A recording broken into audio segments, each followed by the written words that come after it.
हुसैनी साहब, इमरान साहब यहाँ के सदर, और औरंगाबाद से आए हुए औरंगाबाद के शहर सदर शारिक नक्शबंदी साहब, नासिर सिद्दीकी साहब, इसाक हाजी साहब और मीर हिदायत अली साहब, और मेरे साथ मुबिन भाई साहब, और मंच पर उपस्थित तमाम मजलिस इत्तेहादुल मुस्लिमीन के नुमाइंदे, और आप आवाम का मैं दिल की गहराइयों से यहाँ पर शुक्रिया अदा करता हूँ कि आप लोग औरंगाबाद से आने वाले लोगों को सुनने के लिए आए हैं। हम आपके बीच में आए हैं। हमारा आने का मकसद क्या है? हम असद अवीसी साहब का पैगाम आप लोगों के बीच में देने के लिए आए हैं। असद अवीसी साहब का पैगाम क्या है? असद अवीसी साहब का पैगाम ये है कि हम एक प्लेटफॉर्म पर मुत्तहिदा तौर पर जम जाएं। हम एक शीशा पिलाई हुई दीवार की तरह पूरे इत्तेहाद के साथ हम पॉलिटिक्स में, सियासत में अपने कायद को चुने, अपने बीच का तुम्हारा अपनी पार्टी का सदस्य चुनकर भोपाल की विधानसभा में भेजे, जो आपके हुकूक की बात करेगा, जो आपके लिए लड़ेगा, हमारे ये नन्हे मुन्ने बच्चों के लिए, इनकी शिक्षा के लिए, रोजगार के लिए, यहाँ के जो पावर लूम चलते उनके लिए उनकी आवाज की बात करेगा, यहाँ के मजदूर की बात करेगा।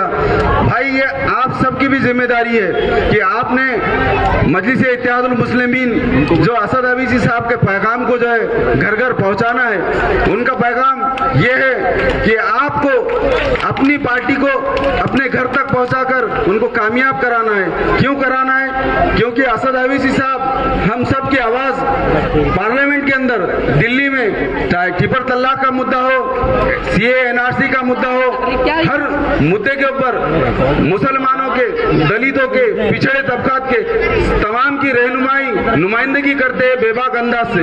वक्त के फिरौनों से आंखों में आंख डालकर जो ट्रिपल तलाक का जो बिल लाए थे उनको फाड़ के फेंकने वाले का नाम बैरिस्टर असदुद्दीन अवीसी साहब है। मेरे भाई, यही पैगाम हमको ये नहीं देखना है कि कैंडिडेट कौन सा है, हमको इस बात पर तवज्जो देना है कि हमको असद साहब के हाथों को मजबूत करना है।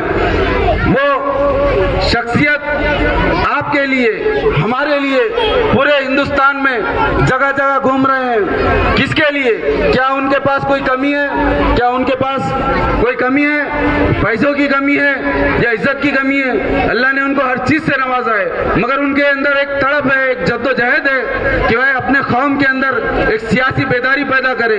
आज हिंदुस्तान के अंदर हर जमात, हर समाज के लिए एक पार्टी है। ठाकुरों की पार्टी है, ब्राह्मण की पार्टी है, जाटों की पार्टी है, गुज्जर की पार्टी है। सिर्फ नहीं है किसी की तो वो सिर्फ मुसलमान की नहीं है। क्यों नहीं है? क्योंकि हमने हमारी लीडरशिप को पैदा नहीं किया।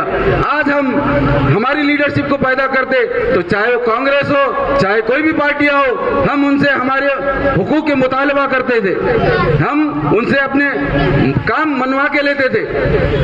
नहीं हो सका, इसी वजह से हमें अपने पार्टी को, अपने आप को मजबूत करना है। यही पैगाम असद अवीसी साहब का लेकर हम आप लोगों के बीच में आए हैं। हमको पार्टी को भी कामयाब बनाना है, हमारे यहाँ के कैंडिडेट को भी कामयाब बनाना है, और हमारे आने वाले बच्चों के मुस्तकबिल को कामयाब बनाना है। इसलिए पतंग के निशान पर 17 तारीख को वोट करना है।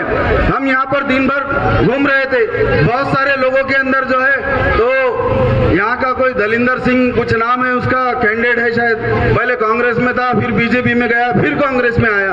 तो ये कितनी बार ऐसे दल बदल लोगों के बीच को आप टिकट देंगे, वोट देंगे? उन्होंने 1000 करोड़ रुपए के तराखाती काम किए, ऐसा हमने उनके पॉम्पलेट में देखा। भाई हमको तो नहीं लगा, हम ये महल्ले के अंदर दिन भर से घूम रहे, यहाँ पे ड्रेनेज की लाइन नहीं है, पूरे धूल मिट्टी, लाइटों का मसला है, ड्रेनेज लाइन का मसला है, रोड नहीं है बरोबर। तो ये बेसिक चीजें नहीं है। इमरान भाई ने हमको एक वीडियो बताया कि कब्रिस्तान के अंदर जो है, तो खबरों के अंदर सुअर जा रहे हैं। यहाँ तक कि हमारी हालत, हम तो जीते जी हमको कोई इनसे फायदा नहीं हो रहा, मरने के बाद भी हम लोग को छोड़ रहे नहीं कि हमारे कब्रिस्तान के दीवारा नहीं बना सक रहे। ये ऐसे लोगों को वोट क्यों देना? आप एक बार मुत्तहिद होकर मजलिस इत्तेहादुल मुस्लिमीन के कैंडिडेट को कामयाब करे। इंशाअल्लाह आने वाला वक्त आप सब लोगों के कामों को बेबाकी के अंदाज में करके देंगे। मैं अपनी बात को यहाँ खत्म करता हूँ। खुदा हाफिज।